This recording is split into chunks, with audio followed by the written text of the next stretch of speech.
Welcome to From the Quarries.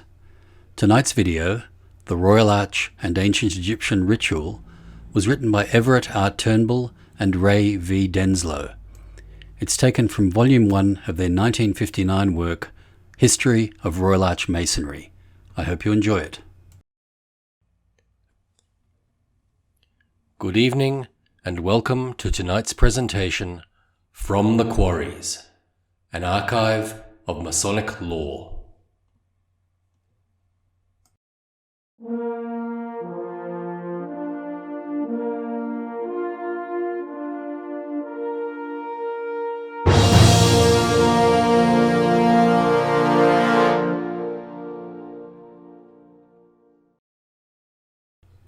This paper is presented to my companions of the Royal Arch, not so much as an attempt to show that our degree owes any part of its legend to ancient Egypt, but to point out some remarkable coincidences and to raise a question for some more expert and zealous companion to answer.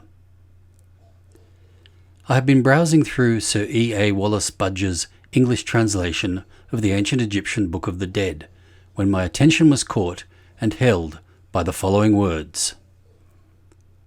This chapter was found in the city of Khemennu, upon block of iron of the south, which had been inlaid with letters of real lapis lazuli, under the feet of the god during the reign of His Majesty, the King of the North and South, Men-kau-ra, triumphant by the royal son Heru-ta-taf. Triumphant, he found it when he was journeying, about to make an inspection of the temples. One Kekt was with him, who was diligent in the making him to understand it, and he brought it to the king as a wonderful object, when he saw that it was a thing of great mystery, which has never before been seen or looked upon. Every Royal Arch Mason will at once recognize this description of the finding of valuable and mysterious writings, so I began to reread the book more carefully. The Book of the Dead, or to give its name literally translated, The Chapters of Coming Forth by Day, is a collection of magic texts, religious hymns, and ritual into which were contained the beliefs of the Egyptians, their hopes of a future life, and the means of attaining it. These chapters have been found on papyrus, on temple walls, and painted on coffins, in the picture writing that we call hieroglyphics, and are of so remote an antiquity that their origin and authorship were unknown even to the Egyptians themselves, who ascribed them to Thoth, the god who typified to them the divine intelligence. Approximately 150 chapters have been collected and translated, but it is the 64th chapter which interests us the most. Its title is The Chapter of Knowing the Chapters of Coming Forth by Day in a Single Chapter, and the Egyptians seem to have deemed it the most important of the whole book, it being the essence of all that is contained in all the chapters. If the deceased knew this chapter, a great and divine protection, he was sure of eternal life. This, then, was the chapter, or book of the divine law, as we might name it, which was found in such peculiar circumstances. Now these chapters are written in this manner. First, as a heading, is a vignette or a picture to illustrate the chapter, then the chapter itself, and lastly a rubric or an explanation of the chapter.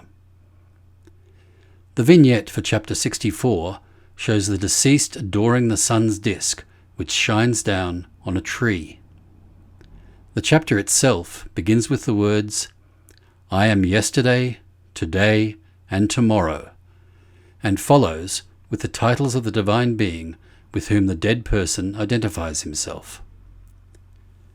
There are several versions of this chapter, and it is in the rubrics that the explanation of their finding is given. The one quoted is from the Papyrus of Nu, the oldest copy now known to exist on papyrus, but in another version, in the same papyrus, the finding is thus described.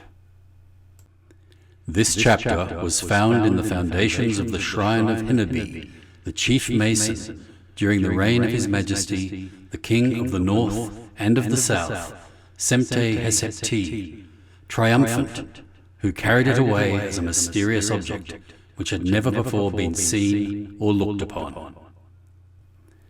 The rubric of the papyrus of Mesem Reta says it was discovered in the foundations of the shrine of the divine Henu, or boat, by the chief mason in the time of the king of the north and of the south, Hemte, or Hesepti, triumphant.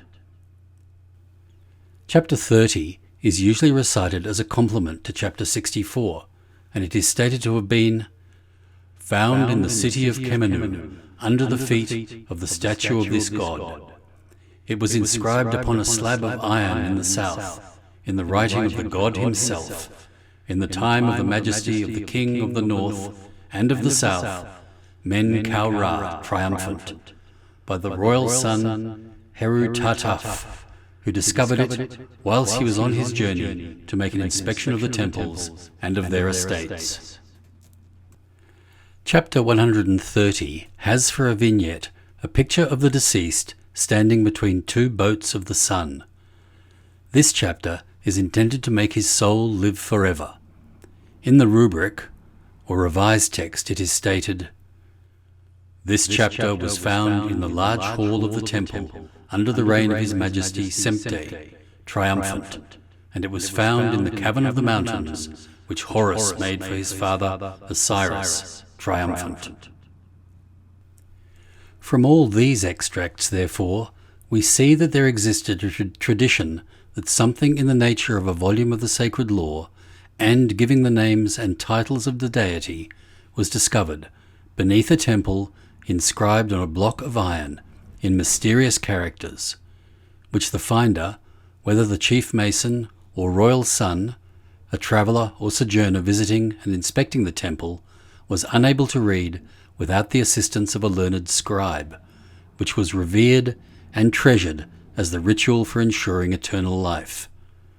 These writings being those which enabled Osiris, the god-king, who suffered death and mutilation at the hands of his enemies, to be raised to everlasting life.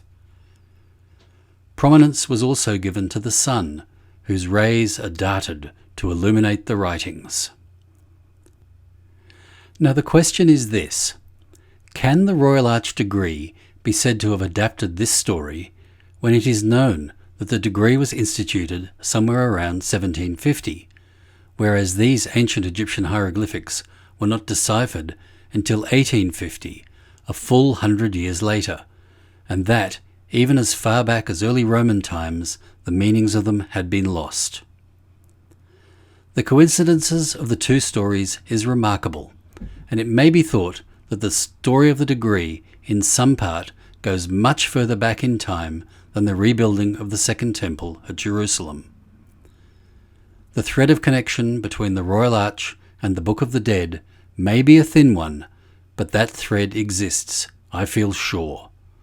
What say you? For more Masonic podcasts, videos, music, texts and artwork, visit FromTheQuarries.com or subscribe to our YouTube, Twitter and Facebook accounts by searching From the Quarries.